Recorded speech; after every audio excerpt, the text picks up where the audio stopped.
नमस्कार दोस्तों, मैं रेवती रमन आप सभी का स्वागत करता हूं इंस्पायरिंग एग्रीकॉन पे।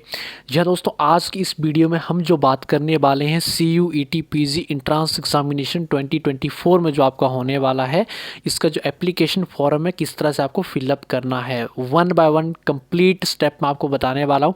और दोस्तों खासकर ये वीडियो जो बनने वाली है ये बनने वाले जिन स्टूडेंट्स को MSc इन एग्रीकल्चर, अगर आपको एग्रीकल्चर में एग्री बिजनेस मैनेजमेंट में आपको MSc करनी है तो उन स्टूडेंट के लिए खास यहाँ पे फोकस किया जाएगा।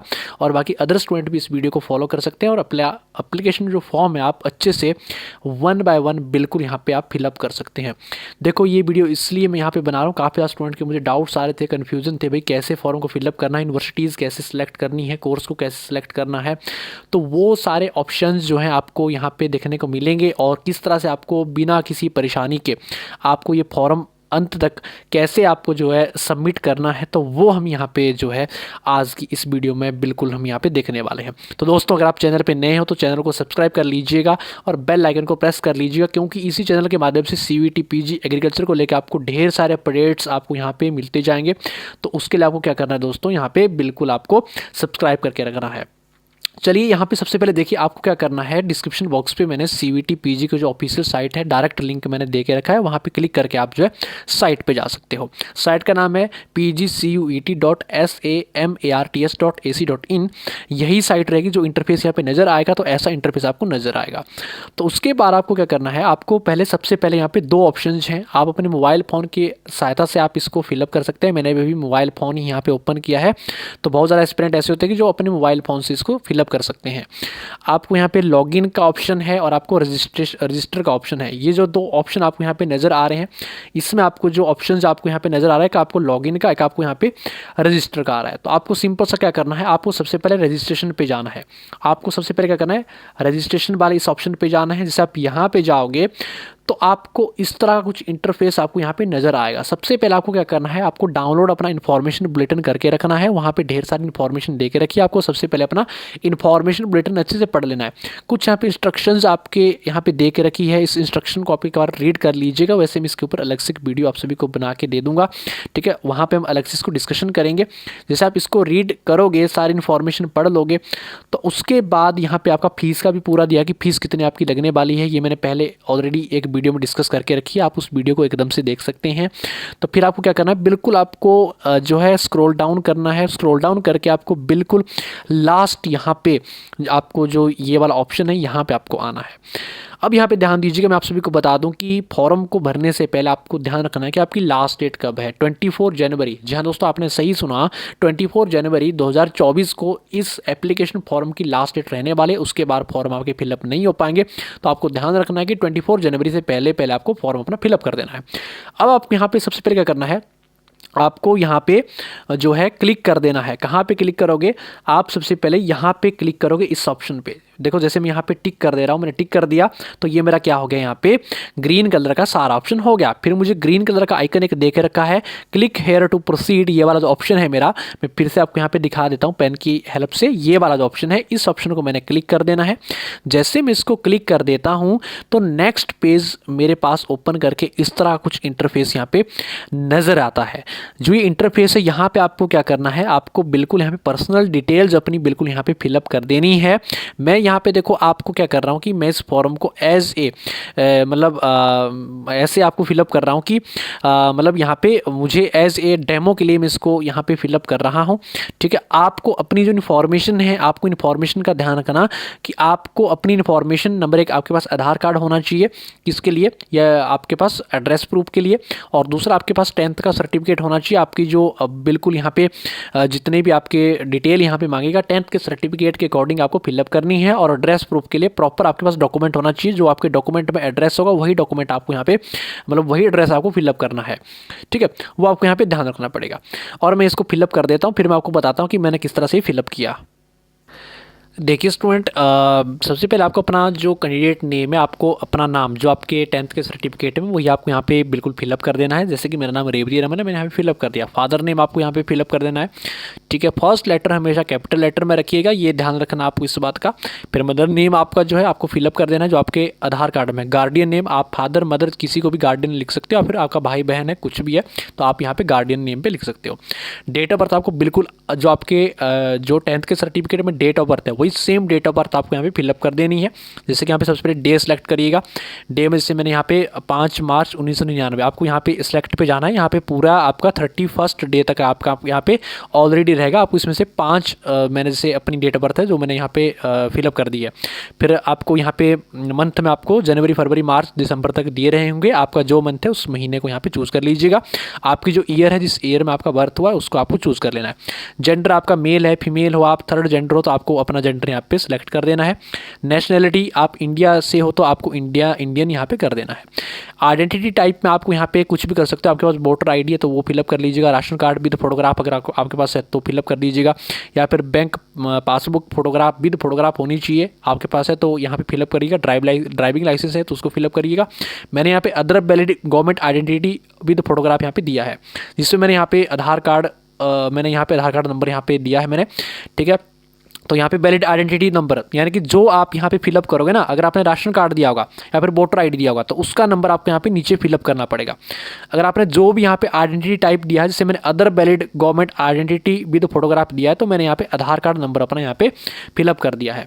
फिर मुझे प्रेजेंट एड्रेस जहाँ पे मैं रहता हूँ, ठीक है, वो एड्रेस मैंने जो है यहाँ पे बिल्कुल फिलअप कर दिया है, ठीक है। जैसे प्रेजेंट विलेज मेरा ढोंडी है, सब लोकेलिटी चूज़ कर लेना है, ठीक है। कंट्री कौन सी कंट्री, इंडिया से हूँ, हिमाचल प्रदेश मेरी स्टेट है, डिस्ट्रिक्ट मेरी मंडी है, पिन कोड मेरा ये है, ठीक है। ईमेल का ध्यान रखना भाई, ईमेल जो आप यहाँ पे चूज़ करोगे फिलअप करोगे वो ईमेल क्या आपके पास होनी चाहिए, उसका पासवर्ड होना चाहिए, क्योंकि सारी एक्टिविटीज़ आपकी उसी ईमेल पे होनी है।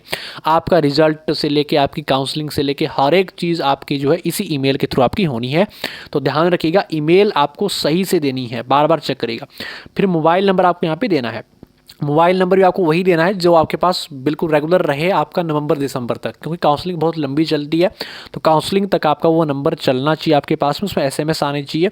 आपको वही वैलिड नंबर देना है। ऐसा नहीं करना कहीं साइबर कैफ़े में जा रहे हो तो साइबर कैफ़े वालों का नंबर या ईमेल आईडी दे रहे हो, नहीं, ऐसा गलती से मत करिएगा। अपनी ईमेल आईडी क्रिएट करिए, उसको फिलअप कीजिए, अपना नंबर यहाँ पे फिलअप कीजिए। फिर कन्फर्म आपको कर देना है। कन्फर्म का मतलब फिर सेम वही मोबाइल नंबर आपको यहाँ पे दे देना है। अगर आपका मोबाइल नंबर गुम होता है तो कॉन्टैक्ट अल्टरनेट नंबर आप यहाँ पे दे सकते हो, जैसे मैंने यहाँ पे दे के रखा है। तो अगर फिर जो आपका एड्रेस है, अगर आपका परमानेंट एड्रेस और करंट का एड्रेस दोनों सेम है, ठीक है, तो आपको यहाँ पे टिक कर देना। अगर आपका सेम नहीं है तो इसको छोड़ दीजिएगा।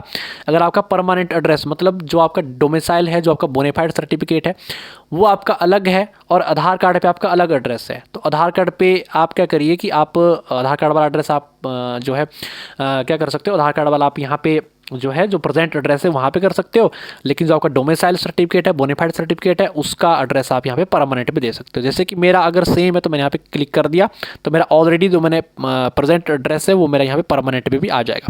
लेकिन मेरा परमानेंट अलग एड्रेस है और दूसरा मेरा अलग एड्रेस है, बट मैं डेमो के लिए कर रहा हूँ तो मुझे कोई दिक्कत नहीं है। फिर आपको अपना पासवर्ड यहाँ पे चूज़ करना है। पासवर्ड चूज़ करती बारी आपको यहाँ पे ध्यान रखना है कि आपको स्ट्रॉन्ग पासवर्ड, जैसे आप कुछ भी कर सकते हो, आपको @ आपको मतलब लेटर लेने हैं, इंग्लिश की लेटर, जैसे मैं रमन करता हूँ, रमन का R कैपिटल, फिर मैं रमन RAMAN, या फिर रेवती रमन रेवती का R कैपिटल EVATI मैंने स्मॉल में कर रहा हूँ। पहला लेटर आप कैपिटल में करो, बाकी आप स्मॉल में करो। फिर आपको @ लगाना है, फिर आपको या फिर स्टार लगाना है, हैशटैग लगाना है, फिर 1 2 3 1 2 3 4 0 1 2 3 ऐसे करके आप जो है नंबर भी लगाने हैं, आपको स्टार या फिर हैशटैग भी एक यूज़ करना है। आपको कैपिटल लेटर स्मॉल लेटर भी पासवर्ड में यूज़ करने हैं। फिर आपको पासवर्ड कंफर्म करना है। फिर उसके बाद आपको सिक्योरिटी क्वेश्चन यहाँ पे चूज़ करना है। कोई भी क्वेश्चन आप चूज़ कर सकते हो, जैसे मैंने यहाँ पे किया है which is your favourite book. ये इसलिए होता है ताकि अगर आपका पासवर्ड गुम हो जाए तब जाके आपको ये सिक्योरिटी क्वेश्चन याद रहना चाहिए आपका लास्ट तक। कई बार हो सकता है आप भूल जाओ। तो which is your favourite book, ठीक है। तो उसके बाद आपको आंसर यहाँ पे देना है। जैसे मैंने फेवरेट बुक यहाँ पे अपनी कोई बुक लिख ली है तो आपको भी अपनी बुक यहाँ पे बुक का नाम लिख लेना है। फिर उसको याद भी रखना भाई मैंने ये यहाँ पे चूज़ किया है। फिर यहाँ पे सिक्योरिटी पिन होगा, कैप्चरा होगा, इसको यहाँ पे 212387 इसको मैंने यहाँ पे फिलअप कर दिया। 21 क्या था ये 21 कहाँ गया रे 212387 23 87, ठीक है। ये मैंने यहाँ पे फिलअप कर दिया और उसके बाद मैंने यहाँ पे लास्ट में जाके सबमिट इसको कर देना है। यहाँ पे मैंने सबमिट पे क्लिक कर दिया, ठीक है। यहाँ पे आप सेव भी कर सकते हो, ठीक है, अदरवाइज मैं इसको सेव नहीं कर रहा हूँ, मैं इसको छोड़ रहा हूँ, ठीक है। चलो सेव कर लेता हूँ, यहाँ पे ऑप्शन ही नहीं जा रहा है। तो एक बार फिर मैंने कन्फर्म कर लेना है कि जो मेरी डिटेल है क्या सही है कि नहीं है। मैं देख रहा हूँ कि मेरी डिटेल सारी सारी सही है। अगर सही है तो मुझे क्या करना है, नेक्स्ट में क्लिक कर देना है। अगर सही नहीं है तो मुझे क्या करना है, फिर से एडिट का ऑप्शन होगा, ठीक है। अब देखो यहाँ पे वेरीफाई कर लेना आपको। इसके बाद वेरिफिकेशन का ऑप्शन आएगा। माय नेम, मेरा नेम बिल्कुल सही है, डेट ऑफ बर्थ मेरी सही है, फादर नेम मेरा सही है, मदर नेम भी सही है, ईमेल एड्रेस सही है, मोबाइल नंबर सही है। अगर नहीं है, देखो आपको पहले ही ध्यान रखना है, फिर से यहाँ पे नहीं हो पाएगा, ठीक है। रजिस्ट्रेशन एक बार ही होती है मोबाइल नंबर पे, आपको दिक्कत आएगी, तो इसलिए कह रहा हूँ कि आपको कंफर्म कर लेना। नंबर 10 बार देख लीजिएगा, ईमेल आईडी देख लीजिएगा कि सही है कि नहीं है। प्रेजेंट एड्रेस सेम है, परमानेंट भी सही है मेरा। फिर मैंने यहाँ पे क्लिक कर दिया। क्लिक करने के बाद यहाँ पे अगर तो भाई आपका गलत है, कुछ भी गलत आपका है, तो एडिट पे जाइएगा, फिर से एडिट कर लीजिएगा। अगर सही है तो submit and send OTP to mobile, आपको सबमिट यहाँ पे कर देना है, ओके कर देना है। ओके करोगे तो जो मैंने मोबाइल नंबर दिया है, इस मोबाइल नंबर पे मेरा यहाँ पे क्या आ जाएगा, OTP मुझे आ जाएगा। क्या आ जाएगा, OTP। मैंने स्क्रॉल डाउन करना है, ठीक है, और वो OTP जो है मुझे यहाँ पे बिल्कुल फिलअप कर देना है। अब मैं अपना मोबाइल नंबर देखूँगा, मैं चेकआउट करूँगा कि मुझे OTP आया है या फिर नहीं आया है। अगर मुझे नहीं आया तो मेरा हो सकता है मेरा नंबर कहीं गड़बड़ ना हो, ठीक है। बट अभी तक जो है मेरा OTP यहाँ पे मुझे नहीं आया है। बट OTP के लिए मैं फिर से अभी चेक कर लेता हूँ मेरा मोबाइल नंबर क्या सही है। बट मुझे आ गया है, ठीक है। थोड़ा सा समय लग रहा है, देखो मुझे भी देखो कितना समय लगा, ठीक है, कुछ सेकंड्स का मुझे समय लगा। तो ये समय आपके साथ भी हो सकता है कि थोड़ा सा लेट आए, ठीक है।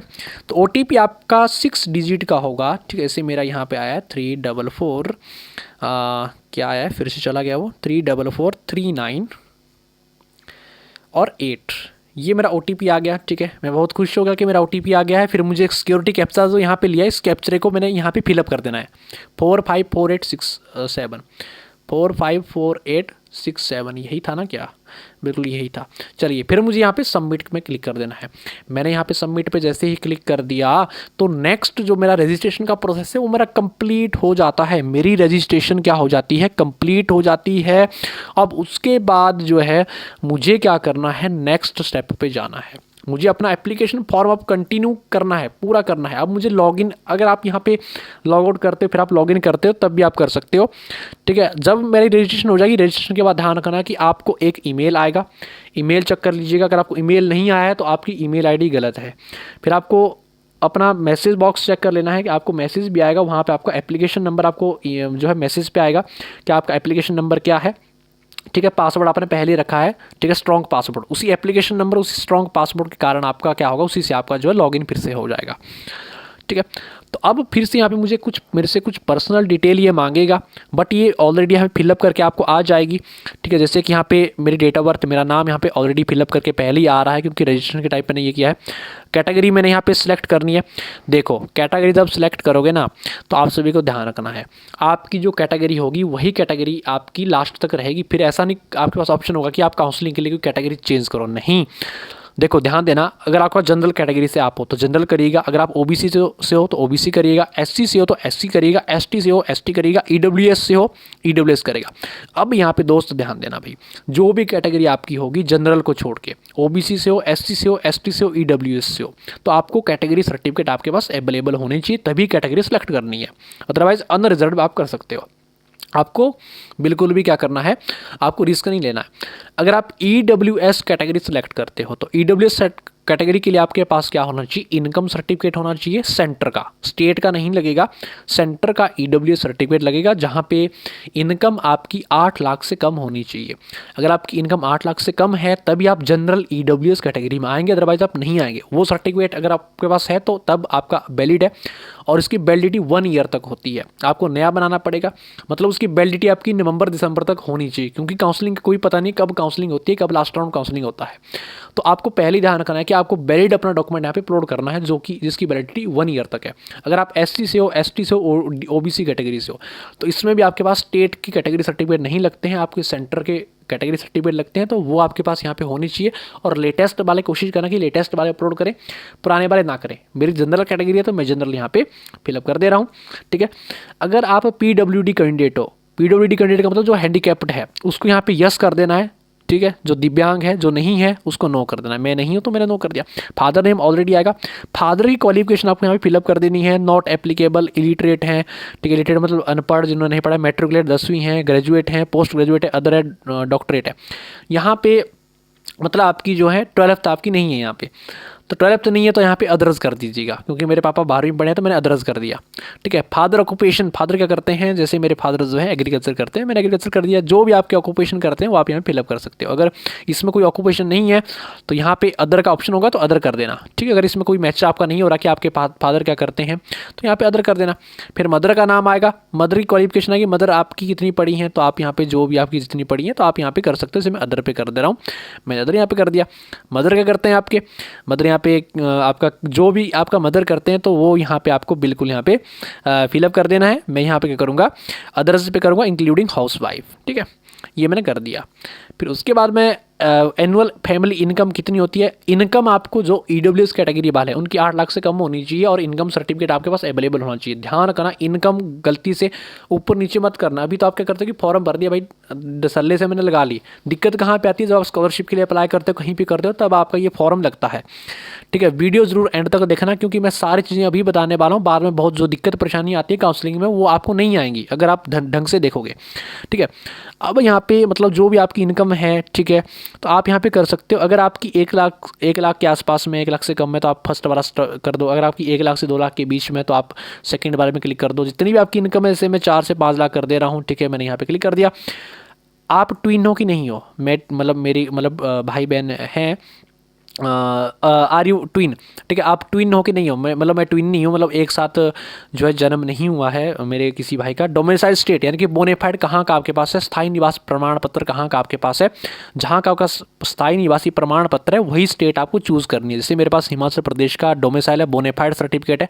डोमिसाइल बोनेफाइड एक है, स्थायी निवासी प्रमाण पत्र तीनों सेम है। कई जगह पे स्थायी निवासी प्रमाण पत्र बोलते हैं, कई जगह पे डोमिसाइल बोलते हैं, कई जगह पे बोनेफाइड बोलते हैं। तो आपको परेशान नहीं होना है। आर यू डायबिटिक, आप डायबिटिक पेशेंट हो, अगर हो यस, नहीं हो तो नो कर दिया मैंने जी।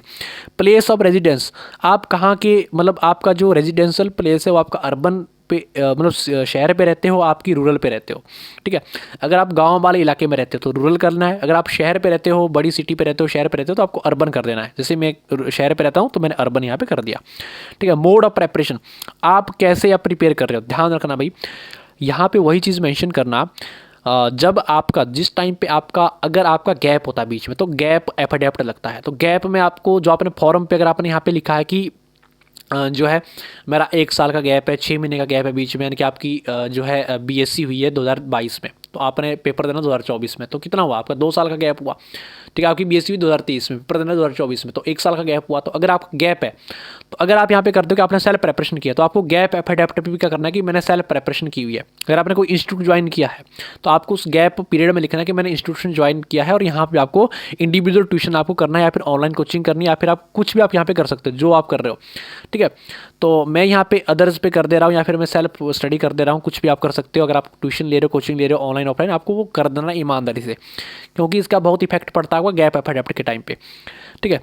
अदर मोड ऑफ प्रेपरेशन, अगर आपने अदर यहाँ पे चूज़ किया तो आप कैसे कर रहे हो, तो मैं इसको अदर से हटा देता हूँ, क्योंकि अदर में फिर अगला झंझट मेरे लिए हो जाएगा। तो मैं यहाँ पे सेल्फ कर दे रहा हूँ, ऑप्शन ही खत्म हो गया, ठीक है। Medium of study in qualifying examination, कौन से मीडियम पे यहाँ पे लिखा है medium of study in qualifying examination, जो आपने एग्ज़ाम क्वालिफाई किया है उसमें कौन सी मीडियम पे किया है। जैसे मेरी BSc एग्रीकल्चर हुई है वो इंग्लिश मीडियम में हुई, तो मैंने इंग्लिश पे यहाँ पे कर दिया। फिर यहाँ पे एड्रेस आपका ऑलरेडी चूज़ करके आ जाएगा, ठीक है, एड्रेस पूरा आएगा। फिर अगर आपका ये जो एड्रेस है आपका परमानेंट और रेजिडेंशियल सेम है तो क्लिक कर दिया, मैंने भी क्लिक कर दिया, यहाँ पे सेम है जी। तो उसके बाद लिखना आपको do you belong below poverty line, जो BPL परिवार में है उनको यस कर देना, जो नहीं है तो नो कर देना है, ठीक है। आर यू कश्मीरी माइग्रेंट, आप कश्मीरी माइग्रेंट हो, मैं नहीं हूँ तो मैंने नो कर दिया। Board of defence personnel, ex serviceman आप हो कि नहीं हो। एक्स सर्विसमैन का मतलब है एक है डिफेंस पर्सनल। डिफेंस पर्सनल वो लोग होते हैं जिनके पेरेंट्स जो हैं आर्मी में अभी सेवा दे रहे हैं या फिर नेवी में दे रहे हैं, ठीक है, मतलब या फिर एयर में दे रहे हैं, ठीक है। मतलब तीन चीज़ें आएंगी आपकी, एक आर्मी आएगी, नेवी वगैरह आएगी, और इसमें जो है आपका डिफेंस पर्सन में कौन आते हैं आपके जो है जो वायुसेना में होते हैं, ठीक है। और एक्स सर्विसमैन वो हैं जो रिटायर हो चुके हैं, ठीक है, एक्स सर्विसमैन। तो अगर हैं आपके पेरेंट्स तो यस करना है, नहीं है तो नो कर देना है। और अभी से चूज़ कर लेना, अगर आपको कहीं स्टेट लेवल पे भी काउंसलिंग करवानी है तो वहाँ पे आपके ये कोटाज होते हैं, आप वहाँ पे आपको जो प्रेफरेंस पहले मिलती है, तो इसका ध्यान रखिएगा, अच्छे से करना है। अगर आपके पास एनसीसी कोटा है, एनसीसी में अगर आपने पार्टिसिपेट किया तो यस करना है, नो नहीं है तो नो कर देना है, ठीक है। बाकी स्पोर्ट्स कोटा आपके पास है तो यहाँ पे यस कर दीजिएगा, नहीं है तो नो कर दीजिए। मैंने यहाँ पे नो कर दिया, मेरे पास कोई स्पोर्ट्स कोटा नहीं है, ठीक है। Are you a board of university employees, मतलब आपके पेरेंट्स या फिर आपके जो माता पिता है वो आपकी यूनिवर्सिटी में कोई मतलब एम्प्लॉय, मतलब वहाँ पे कोई काम नहीं करते हैं, कोई प्रोफेसर है, किसी के पिताजी प्रोफेसर होते हैं, कुछ और यूनिवर्सिटी में काम करते हैं, तो मेरे तो नहीं है तो मैंने नो कर दिया, जिनके है तो यस कर देना। फिर अगर आपकी इन्फॉर्मेशन सही है तो सेव कर देनी है, ठीक है। यहाँ पे बिल्कुल मैंने सेव कर दी, ऐसे ही आपको भी सेव कर देनी है। सेव करने के बाद फिर से आपको वही डिटेल्स यहाँ पे नज़र आएगी, एक बार आपको चेक आउट कर लेना कि आपकी इन्फॉर्मेशन सारी की सारी सही है या गलत है। अगर गलत है भाई तो आपको एडिट कर देना है, ठीक है।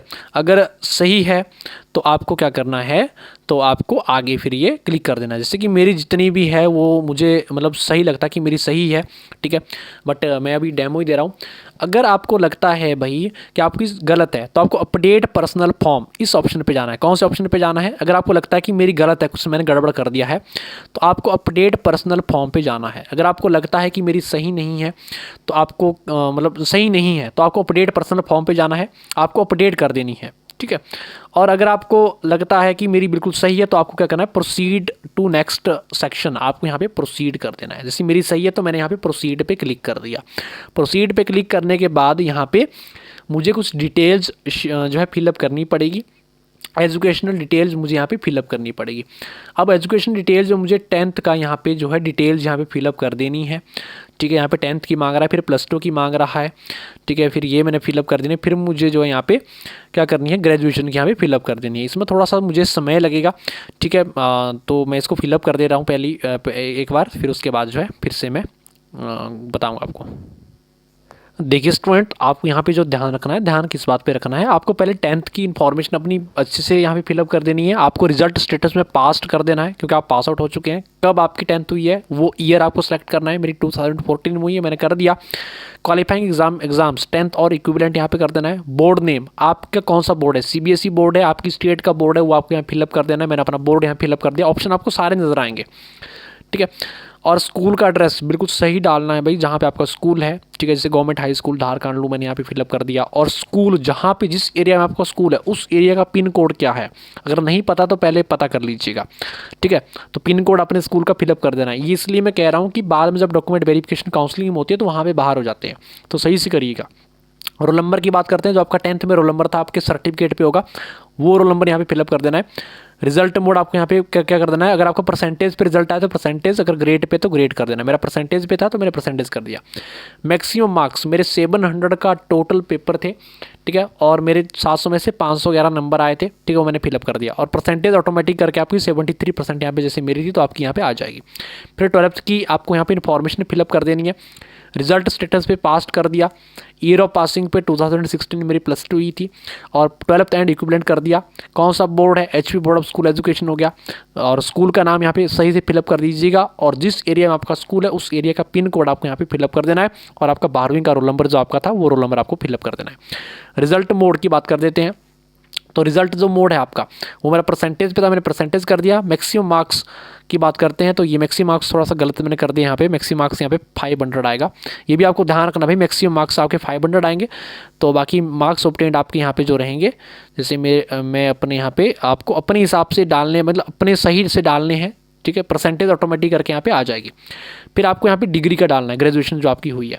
जैसे मेरी बीएससी एग्रीकल्चर मेरी कंप्लीट हो गई है। बीएससी अगर आप एग्रीकल्चर के लिए अप्लाई कर रहे हो तो बीएससी हॉनर्स ही अप्लाई करना है आपको यहाँ पे, बाकी और उस पर नहीं जाना है। अगर आपकी कोई और डिग्री है तो आप उसमें जा सकते हो या फिर अदर पे जा सकते हो। तो मेरी जो डिग्री है बीएससी हॉनर्स एग्रीकल्चर है तो बीएससी हॉनर्स कर दिया। रिजल्ट स्टेटस मेरी पास्ट है तो मैंने पास कर दिया। अगर आप अभी फाइनल ईयर पे हो तो आप अपीयरिंग पे कर दो, ठीक है। पासिंग ईयर कब आपकी पास होने वाली है तो 2024 मैंने अपीयरिंग कर दिया भाई, मेरी इस साल होने वाली है। अभी मैं लास्ट ईयर पे उसमें लास्ट सेमेस्टर पे हूँ तो मैंने अपीयरिंग कर दिया। अगर आपका पिछली साल कंप्लीट हो गई है तो यहाँ पे क्या कर देना आपको जो है पास्ट कर देना है। जिसकी जो पास आउट हो चुके हैं बीएससी से उनको पास्ट करना है, जो अपीयरिंग पे फाइनल पे तो उनको अपीयर कर देना है। अपीयर 12 का क्या होगा यहाँ पे पासिंग ईयर 2024 आ जाएगा, और नेम ऑफ यूनिवर्सिटी आपका अदर पे यहाँ पे कर देना है कि कौन सी यूनिवर्सिटी आपकी है। अगर आपकी यूनिवर्सिटी का आपको पता है कि यहाँ पे आपकी यूनिवर्सिटी का नाम लिखा हुआ है तो आपको वो यूनिवर्सिटी यहाँ पे सेलेक्ट कर देनी है। अगर आपकी यूनिवर्सिटी का यहाँ पे नाम नहीं है जहाँ से आपकी डिग्री हुई है तो आपको क्या करना है, आपको यहाँ पे अदर लिख देना है और नीचे आपको यूनिवर्सिटी का यहाँ पे नाम अपने हाथों से मतलब यहाँ पे टाइप करके लिख देना है कि आपकी कौन सी यूनिवर्सिटी है। यूनिवर्सिटी का एड्रेस क्या है, कहाँ पे आपकी एड्रेस, और रोल नंबर आपका बीएससी में क्या था। जैसे कि आपकी एग्रीकल्चर हुई है, हॉर्टिकल्चर हुई है, उसमें रोल नंबर क्या था वो आपको रोल नंबर यहाँ पे फिलअप कर देना है, ठीक है। तो अगर मैं यहाँ पे अपीयरिंग नहीं, मैं यहाँ पे पास कर रहा हूँ क्योंकि मैं पास आउट हूँ तो मैं पास कर रहा हूँ। तो मुझे जो यहाँ पे पासिंग ईयर अपनी 2014 यहाँ पे कर देनी, 24 कर देनी है, ठीक है। 1 सेकेंड, 2024 ये सिलेक्ट क्यों नहीं हो रही है, मैं इसको अपीयरिंग कर दे रहा हूँ, ठीक है, सही रहेगा, ठीक है, क्योंकि मैं डेमो के लिए कर रहा हूँ। तो फिर मुझे यहाँ पे सेव कर देना है। मैंने यहाँ पे सेव कर दिया। सेव के बाद फिर से आपको एक मौका मिलेगा भाई कि जो आपकी एजुकेशन क्वालिफिकेशन है वो आपको एक बार सारी देख लेनी है कि सही है कि नहीं है। अगर गलत है भाई फिर से इसको कर देना, नहीं तो फिर से दिक्कत हो जाएगी आपको। क्लियर है। तो यहाँ पे जितनी भी इन्फॉर्मेशन है मेरी सही है। अगर नहीं है तो आपको यहाँ पे अपडेट एजुकेशनल फॉर्म पे जाना है। अगर आपकी सही नहीं है, आपको लगता है कुछ गड़बड़ है, तो इस पे चली जाइएगा, फिर से फिलअप करिएगा। अगर सही है तो प्रोसीड टू नेक्स्ट सेक्शन पे जाना है। मैं यहाँ पे प्रोसीड टू नेक्स्ट स्टेप पे चले जा रहा हूँ। उसके बाद यहाँ पे नेक्स्ट क्या होगा कि आपने एग्ज़ाम कहाँ पे देना है। सेंटर प्रेफरेंस, आपको प्रेफरेंस के लिए दो ही आपको आएगा। स्टेट करनी है, जैसे मैं हिमाचल प्रदेश में, मैंने हिमाचल प्रदेश पहले कर दी। हिमाचल प्रदेश में अलग अलग जगह पे जो है सेंटर है, जैसे मैं मंडी पहले कर रहा हूँ। सेकंड प्रेफरेंस भी मैं हिमाचल प्रदेश को ही दूंगा, और हिमाचल प्रदेश में जो है सेकंड से मुझे हमीरपुर मैंने दे दिया यहाँ पे, ठीक है। आप भी ऐसे दे सकते हो। फिर मैंने ये भी सेव कर दिया। अगर आपको लगता है कि सही है तो आपको यहाँ पे जो है प्रोसीड कर देना है, नहीं है तो अपडेट पे जाइएगा। मेरा सही है तो मैंने प्रोसीड टू नेक्स्ट कर दिया, ठीक है। अब यहाँ पे आपको यूनिवर्सिटी और प्रोग्राम आपको यहाँ पे सिलेक्ट करने हैं। इसमें आपको बिल्कुल ध्यान देना है भाई यहाँ पे, ठीक है। ये आपका मोस्ट इंपॉर्टेंट जो है यहाँ पे रहेगा। और यहाँ पे CUET PG 2024 enables a candidate to apply for, यहाँ पे देखो आप यहाँ पे एक से अधिक यूनिवर्सिटीज़ के लिए, इंस्टीट्यूट के लिए यहाँ पे अप्लाई कर सकते हो, ठीक है। और यहाँ पे ध्यान देना कि आपको जो यूनिवर्सिटी सेलेक्ट करनी है, सबसे पहले यहाँ पे सिलेक्ट पे जाइएगा। आप कोई भी यूनिवर्सिटी यहाँ पे जो है सिलेक्ट कर सकते हो, ठीक है। यहाँ पे कोई भी यूनिवर्सिटी आप सिलेक्ट कर सकते हो। अगर आप एग्रीकल्चर के लिए यहाँ पे जाना चाहते हो, आप BSc MSc एग्रीकल्चर के डिफरेंट कोर्सेज में करना चाहते हो, तो आपको कौन कौन सी यूनिवर्सिटी आपको सिलेक्ट करनी है वो मैं आपको बता देता हूँ। सबसे पहले आपको टॉप उसमें रखनी है BHU, यानी कि बनारस हिंदू यूनिवर्सिटी को आपको क्या करना है, आपको सबसे पहले ऊपर रखना है, ठीक है। और यहाँ पे आपको कौन कौन से कोर्स के लिए जाना है, ठीक है। यहाँ पे जो आपको कोर्स के लिए जाना है, यहाँ पे आपको जो है यहाँ पे आपको कोर्स जो एग्रीकल्चर का बता रहा हूँ, बाकी अदर स्टूडेंट यहाँ पे अपना देख सकते हैं भाई, ठीक है। तो आपको कौन से कोर्स के लिए जाना है, यहाँ पे मुझे जो जाना है, यहाँ पे कोर्स मुझे भी नहीं मिल रहा है, एक सेकेंड, थोड़ा सा समय लग रहा है भाई, ठीक है। आराम से देखो, कोई दिक्कत वाली बात नहीं है। यहाँ पे आपको क्या करना है, agriculture science, agriculture economics, agronomy, ये वाला आपको सिलेक्ट करना है, नंबर 1, ठीक है। और यहाँ पे क्या करना है कि मुझे फिर से क्या करना है कि यूनिवर्सिटी मुझे ऐड करनी है, तो ऐड कर दिया, मतलब इसको मैंने ऐड कर दिया। यहाँ पे ये मेरी क्या होगी, यहाँ पे ऐड होगी, एक यूनिवर्सिटी ऐड होगी, इसमें मेरे कोर्स हो गए। अब मुझे और भी यूनिवर्सिटी मुझे ऐड कर देनी है, तो मुझे क्या करना है, यहाँ पे सिलेक्ट यूनिवर्सिटी पे जाना है। जैसे मैंने BHU फिर से कर दिया। अब BHU पे मैंने दूसरा कोई कोर्स ऐड करना है, जैसे कि मैंने करना है soil science and soil water conservation, मैं इसको भी यहाँ पे ऐड कर सकता हूँ। 2 कोर्स मैंने ऐड कर लिए। लेकिन अगर आपने 2 कोर्स ऐड किए हैं तो 2 कोर्स, अगर आपका एक कोर्स, जैसे मैं फॉर एग्जाम्पल के लिए मैंने ए वाला कोर्स ऐड किया है ओनली, तो मुझे फीस ए की देनी पड़ेगी। अगर आपने एक्स्ट्रा कर दिया ऐड तो उसका 600 रुपये अलग से देना पड़ेगा, ठीक है। जैसे कि मैं यहाँ पे और भी एग्री बिजनेस मैनेजमेंट भी मुझे करना है, ठीक है। एग्री बिजनेस मैनेजमेंट में यहाँ पे BHU कर दे रहा हूँ, ऐड कर दे रहा हूँ। तो मुझे यहाँ पे 3 कोर्सेज मेरे अलग अलग ऐड हुए, मतलब 3 पेपर मुझे अलग अलग देने पड़ेंगे। आप मैक्सिमम 4 ही पेपर दे सकते हो, ठीक है। 3 मैंने ऐड कर दिए हैं। अब यहाँ पे क्या होगा कि 3 पेपर मेरे अलग अलग भी रहेंगे और यूनिवर्सिटी में अलग अलग भी इसमें चूज़ कर सकता हूँ, तो सिलेबस भी मेरा तीनों का अलग अलग रहेगा। अब कई स्टूडेंट के यहाँ पे डाउट्स आ रहे हैं कि जो एग्रीकल्चर साइंस वाले हैं, जैसे कि आपको इकोनॉमिक्स में लेना है, आपको एग्रोनॉमी में एडमिशन लेना है, आपको एंटोमोलॉजी में लेना है, आपको एक्सटेंशन में लेना है, आपको कम्युनिकेशन में लेना है, जेनेटिक्स में लेना है, आपको हॉर्टिकल्चर में लेना है, तो सिलेबस सेम होगा कि अलग अलग होगा? भाई सिलेबस सबका सेम होने वाला है। सॉयल साइंस और सॉयल वाटर कंजर्वेशन का अलग होगा, ABM का अलग होगा, ठीक है। इसका सिलेबस अलग होगा, इससे अलग होगा, पेपर अलग अलग तीनों को होंगे, और फीस आपको एक्स्ट्रा 600 रुपये आपको अलग से देनी पड़ेगी, ठीक है। जैसे कि मैं यहाँ पे मैक्सिमम आप सिर्फ 4 ही कोर्स ऐड कर सकते हो, जैसे मैंने 3 यहाँ पे ऐड कर लिए ना, तो चौथा 4 में ऐड कर सकता हूँ, 4 पेपर दे सकता हूँ, 4 से अधिक पेपर में नहीं दे सकता हूँ। अब मैं क्या कर रहा हूँ, मैंने 3 ही यहाँ पे ऐड करने हैं अभी। तो मैं क्या करूँगा यहाँ पे, इसके बाद मैं यहाँ पे क्या करूँगा कि मैं यहाँ पे नेक्स्ट यूनिवर्सिटी कोई भी यहाँ पे सिलेक्ट कर दूँगा। जैसे मैं इसके बाद करूँगा आपका जो है यूनिवर्सिटी में एक बार चेकआउट कर लेता हूँ। देखिए, जब आप यूनिवर्सिटी सेलेक्ट करोगे तो आपको यहाँ पे सबसे पहले ध्यान देना है कि जो ICAR की एक्रेडिटेशन वाली यूनिवर्सिटी है, अगर हम एग्रीकल्चर की बात करते हैं तो आपको ICAR एक्रेडिटेड यूनिवर्सिटी में ही एडमिशन लेना है, ठीक है। अदर यूनिवर्सिटी में आपको नहीं जाना है, ठीक है। तो आपको सिलेक्टेड करनी है। बाकी यूनिवर्सिटी का ऑप्शन आपको बहुत ज़्यादा मिलेगा। आप यहाँ पे चेक करना, यूनिवर्सिटी देखना और फिर आपको कोर्स देखना है। अगर आपको मतलब प्रेफरेंस देनी है तो लास्ट पे दीजिएगा। पहले आपको ये करना है, जो भी आपकी ICAR की एक्रेडिटेड यूनिवर्सिटीज़ है वहीं पे आपको प्रेफरेंस देनी है। जैसे कि मैंने यहाँ पे क्या क्या प्रेफरेंस दिया, देखो मैंने यहाँ प्रेफरेंस जो दी है, सबसे पहले मैंने BHU को दिया है। BHU मैंने सबसे पहले एग्रीकल्चर का दिया है, फिर मैंने soil science soil water conservation का दिया है BHU के लिए, और उसके बाद मैंने BHU का दिया है ABM का, ठीक है। फिर मैंने यहाँ पे सेंट्रल यूनिवर्सिटी ऑफ तमिलनाडु दिया हॉर्टिकल्चर, ठीक है। यहाँ पे आप हॉर्टिकल्चर कर सकते हो, लेकिन मुझे पेपर देना पड़ेगा अलग। मैंने यहाँ पे क्या कर दिया, मैंने यहाँ पे ओनली आपको यही यूनिवर्सिटी मेरी समझ से सिलेक्ट करनी है। बाकी अदर जो यूनिवर्सिटीज़ हैं प्राइवेट हैं, कुछ आपकी और भी हैं, बट वो ICAR के एक्रेडिटेशन में नहीं है। जैसे आप जगन्नाथ यूनिवर्सिटी की बात करते हैं, जयपुर वाली, वहाँ पे ABM कोर्स है आपका, ठीक है। UG में ICAR से एक्रेडिटेड है, बाकी PG में नहीं है वहाँ पे एक्रेडिटेशन, क्लियर है। तो जैसे हम बात करते हैं महात्मा ज्योतिराव फुले यूनिवर्सिटी है, इसमें एग्रीकल्चर भी आपको मिलेगा, बट ये non ICAR accredited university, ICAR की एफिलिएशन यहाँ पे नहीं है, तो आपको यहाँ पे नहीं जाना है, ठीक है। आपके पास और भी एग्जामिनेशन है देने के लिए, बट आपको यही यूनिवर्सिटी सेलेक्ट करनी है मेरी समझ से। बाकी अगर आप करना चाहते हो, प्राइवेट करना चाहते हो, प्राइवेट कर सकते हो, ऑप्शन के लिए दे सकते हो, क्योंकि बाद में ऑप्शन आपको नहीं मिलेगा। ऑप्शन के लिए दे दो, जाना ना जाना बाद की बात है आपकी, आप देख रहे हो, कोई दिक्कत वाली बात नहीं है। लेकिन मैंने यहाँ पे 4 पेपर मैंने सेलेक्ट किए हैं, एक हॉर्टिकल्चर किया है, एक मास्टर ऑफ एग्री बिजनेस किया है, एक सॉइल साइंस किया है, एक एग्रीकल्चर। मुझे 4 पेपर देने पड़ेंगे और फीस भी मुझे अलग अलग होगी इसकी। जैसे जनरल के लिए जो है एक पेपर की 1200 है, 2 पेपर की 1200 रहेगी। जब मैं तीसरा पेपर करूँगा तो मेरी जो है 600 बढ़ जाएगी, 1800। चौथा क्या मैंने तो 600 और बढ़ेगी, तो 2400 रुपये मुझे फीस देनी पड़ेगी। इसका ध्यान रखना आपको, ठीक है। तो मैंने यूनिवर्सिटी प्रोग्राम मैंने जो है बिल्कुल प्रीव्यू करूँगा, एक बार मैं चेकआउट कर लूँगा कि जो मेरे यूनिवर्सिटी हैं, ठीक है, क्या ये सही हैं, या फिर आपने इसमें कुछ डिलीट करना है तो आप यहाँ पे अपडेट प्रोग्राम पे जा सकते हो, आप इसको डिलीट भी कर सकते हो। अगर मुझे डिलीट नहीं करना, मुझे प्रोसीड टू नेक्स्ट में जाना है, ठीक है, मेरे लिए सही है। मैं आपको डेमो दे रहा था वैसे भी। तो यहाँ पे एक बार फिर से आपके पास यूनिवर्सिटीज़ आएंगी, ठीक है। तो उसके बाद यहाँ पे जो है आपको क्या होगा, सिलेक्ट टेस्ट पेपर। अब यहाँ पे सबसे मेन है, अब यहाँ पे स्टूडेंट का है कि अगर आपको 4 आप रखना, ABM के लिए अप्लाई करना है, अगर आपने एग्रीकल्चर के लिए करना है, फिर सॉइल साइंस के लिए करना है, फिर हॉर्टिकल्चर के लिए करना है, तो अलग अलग पेपर देने पड़ेंगे सभी के लिए, ठीक है। तो यहाँ पे अगर आप एग्रीकल्चर के लिए अप्लाई कर रहे हो BHU के लिए, ठीक है, तो एग्रीकल्चर का कंप्लीट आपको क्लासेस इंस्पायरिंग एग्रीकॉन प्लेटफॉर्म पे मिल जाएंगी।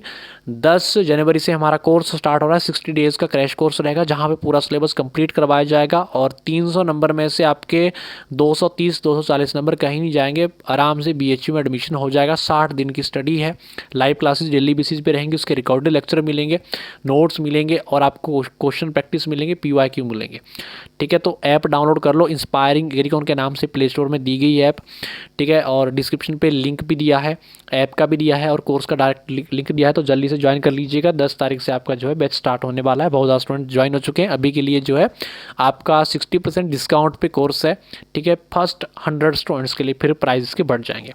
तो आपको क्या करना है, सिलेक्ट टेस्ट पेपर, सब्जेक्ट आपको यहाँ पे सिलेक्ट करने हैं। देखिए यहाँ पे आपने एडमिशन किस में लेना है, आपने जो एडमिशन लेना है वो लेना है आपने किस में, एग्रीकल्चर में लेना है। तो आपको एग्रीकल्चर वाला ही जो है, मैंने यहाँ पे 3-4 किए हुए हैं सिलेक्ट, ठीक है। आपको पहले प्रोस्पेक्टस पढ़ लेना है, जैसे मैंने एग्री बिजनेस मैनेजमेंट भी सिलेक्ट किया है तो ये भी सिलेक्ट कर दिया। एक आपके पास यहाँ पे 4 ही ऑप्शन है, 4 से ज़्यादा आप नहीं कर पाओगे। एक मैंने एग्री बिजनेस मैनेजमेंट का किया है, मैंने ये कर लिया सिलेक्ट। फिर दूसरा मैंने कौन सा किया है, एग्रीकल्चर वाला कोर्स मैंने किया है, ठीक है। आपको यहाँ पे देख लेना भाई, अच्छे से करना है इसको फिलअप, बाद में दिक्कत ना हो जाए आपके साथ पेपर में, तो किसी तरह की परेशानी। वैसे तो मैं अपडेट आपको रेगुलर बेसिस पे चैनल के माध्यम से दे सकता हूँ, बाकी मेरा नंबर भी आप सभी के पास है, डिस्क्रिप्शन पे लिंक नंबर दिया है, तो आप मुझे व्हाट्सएप कर सकते हो, आपको रिप्लाई मिल भी जाते हैं, आप कॉल सकते हैं, कोई भी कॉल कर सकते हैं, कोई परेशानी अगर आपको हो तो। फिर यहाँ पे एग्रीकल्चर का मैं देख रहा हूँ, जैसे कि हाँ ये एग्रीकल्चर साइंसेज होगा, ये वाला जो ऑप्शन है ना यहाँ पे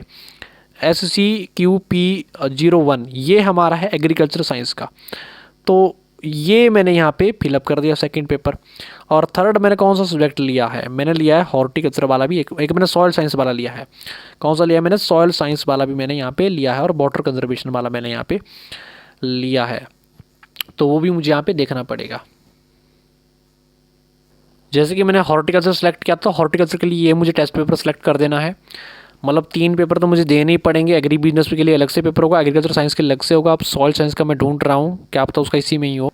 अब बिल्कुल यहाँ पे मुझे सॉइल साइंस और सॉइल वाटर कंजर्वेशन मिल गया, ठीक है, ये भी मैंने यहाँ पे सेलेक्ट कर दिया। मैंने 4 पेपर देने पड़ेंगे मुझे अलग अलग। अगर आपके सिर्फ एक ही पेपर दे रहे हो, आप एग्रीकल्चर साइंस वाला दे रहे हो, तो 3 में क्या करना है, सेलेक्ट आपको सारे करने पड़ेंगे। तो आपको क्या करना है, नॉट एप्लीकेबल कर देना यहाँ पे। जैसे कि मैंने मतलब सेकंड पेपर में नहीं देना है तो नॉट एप्लीकेबल कर दो, थर्ड नहीं देना तो इसको नॉट एप्लीकेबल कर दो, आप इसको नॉट एप्लीकेबल कर दो। लेकिन मुझे सेलेक्ट, अगर आप मैंने पीछे पेपर सेलेक्ट किए तो मुझे ये सारे करने पड़ेंगे। अगर मैं इसको नहीं करता हूँ तो मेरा यहाँ पे बेस्ट ऑफ मनी हो जाएगा। तो सॉइल साइंस मैंने कर दिया, ठीक है। उसके बाद में मेरा क्या था, हॉर्टिकल्चर मेरा था, ठीक है, वो मैंने कर दिया। और उसके बाद मेरा एग्रीकल्चर साइंस था, ठीक है, उसको मैं फिर से यहाँ पे कर दे रहा हूँ। देखो मैंने सारे सब्जेक्ट अच्छे से फिलअप यहाँ पे कर दिए हैं, ठीक है। बाकी जो एग्रीकल्चर साइंस वाले हैं, जिन्होंने एग्रीकल्चर साइंस से पेपर देना है, तो उनके लिए कोर्स डिज़ाइन है, तो आप सभी ज्वाइन कर सकते हैं। बाकी रेगुलर बेसिस पे आपको वीडियोस भी यहाँ पे इस चैनल के माध्यम से मिलती जाएगी। और बाकी हमारे टेलीग्राम चैनल, हमारे व्हाट्सएप ग्रुप ज्वाइन करके रखना लेटेस्ट अपडेट के लिए, ठीक है। और बाकी ICAR PG JRF की अगर आप तैयारी कर रहे हो तो उसका भी जो है कंप्लीट बैचेज हमारे पास लॉन्च है। और स्टेट यूनिवर्सिटीज़ के लिए एग्रीकल्चर के जो आपके MSc की एंट्रांस एग्जामिनेशन के लिए जो है क्लासेज आपको सारी की सारी ऐप पे मिल जाएंगी, ठीक है। उसके बाद अगर आप यहाँ पे टिक कर देना, इसमें टिक करोगे तो आपको ये सेव कर देना है। मैंने ये सेव कर दिया। अब अगर मैंने देखो 4 पेपर भरे हैं ना यहाँ पे, ये आपको देख लेने हैं भाई, 4 पेपर देने पड़ेंगे। और उन चारों पेपरों का जो है सिलेबस अलग अलग है चारों का, ठीक है। अगली वीडियो आपको सिलेबस की मिलने वाली है, ठीक है। सिलेबस के ऊपर हम डिस्कशन करेंगे। प्रोसीड टू नेक्स्ट सेक्शन मेरा सही है तो मैंने प्रोसीड नेक्स्ट पे कर देना है। जब मैंने प्रोसीड नेक्स्ट पे कर दिया तो मुझे डॉक्यूमेंट अपने अपलोड कर देने हैं। डॉक्यूमेंट पे मुझे सबसे पहले ध्यान देना है कि मुझे जो है फोटोग्राफ अपना अपलोड कर देना है। फोटोग्राफ के लिए यहाँ पे इंस्ट्रक्शन दे के रखी है, photo and signature are required in GPG and JPEG image format पे आपके होनी चाहिए। फोटो का साइज़ 10 KB टू 200 KB के बीच में होना चाहिए। सिग्नेचर का साइज़ 4 KB टू 330 KB के बीच में होना चाहिए। अब ध्यान रखना, हमेशा फोटोग्राफ लेटेस्ट वाला लगाना भाई, काउंसलिंग में दिक्कत होती है।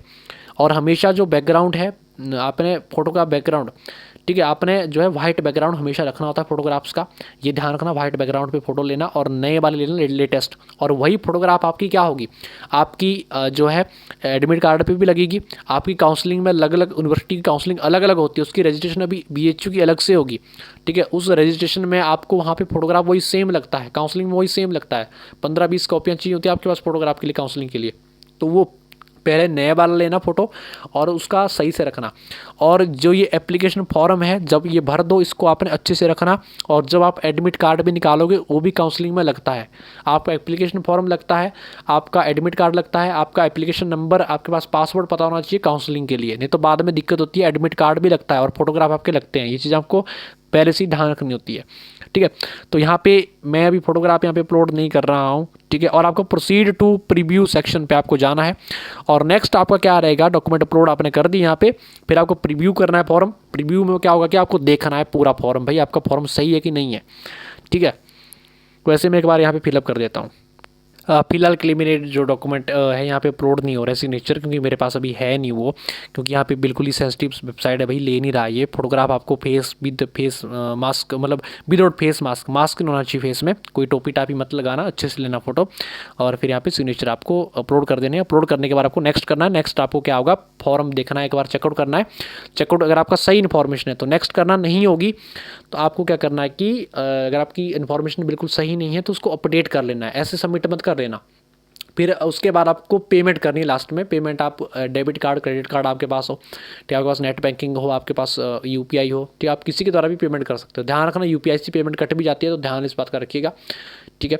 और बाकी कोई प्रॉब्लम हो तो इनकी हेल्प डेस्क ईमेल आपकी दे के रखिए आपकी प्रोस्पेक्टस में, उसमें ईमेल कर सकते हो, कॉन्टैक्ट आप एनटी को कर सकते हो, ठीक है, जानकारी के लिए। और फिर आपको सबमिट कर देना है। फीस के बाद आपको फीस की रिसिप्ट अपने पास रखनी है, और फॉर्म सबमिट करने के बाद आपको उसका कन्फर्मेशन पेज डाउनलोड कर लेना है। डाउनलोड करने के बाद उसका प्रिंट आउट निकाल कर रखना, काउंसलिंग में लगता है, ठीक है। और पासवर्ड और आईडी आपको अच्छे से रखनी है। फिर जब आपकी करेक्शन विंडो भी, आपकी अगर कुछ इन्फॉर्मेशन गलत की होगी तो करेक्शन विंडो ओपन होगी, मैं उसके लिए वीडियो लेके आऊँगा। और कोर्स भी ज्वाइन कर लेना, क्योंकि आपको 60 दिन ही, अभी 2 ही महीने बचते हैं, ठीक है। और उसके बाद में जो है आपका जब एग्ज़ाम होगा, एडमिट कार्ड कब आएंगे और वो भी आपको वीडियो मिलती जाएगी, तो आपको चैनल को सब्सक्राइब करके रखना है। और बाकी आपको हमारे व्हाट्सएप ग्रुप, हमारे टेलीग्राम चैनल को ज्वाइन करके रखिएगा। बाकी उम्मीद करता हूँ कि ये वीडियो आपको पसंद आई होगी, और आपको जितनी भी इन्फॉर्मेशन थी वो मैंने सारी दे दी है। और बाकी हम मिलते हैं किसी नेक्स्ट इसी तरह की इनोवेटिव इन्फॉर्मेटिव अपडेट के साथ। तब तक के लिए देखते जाइए रेवती रमन के साथ इंस्पायरिंग एग्रीकॉन लर्निंग प्लेटफॉर्म। धन्यवाद स्टूडेंट्स।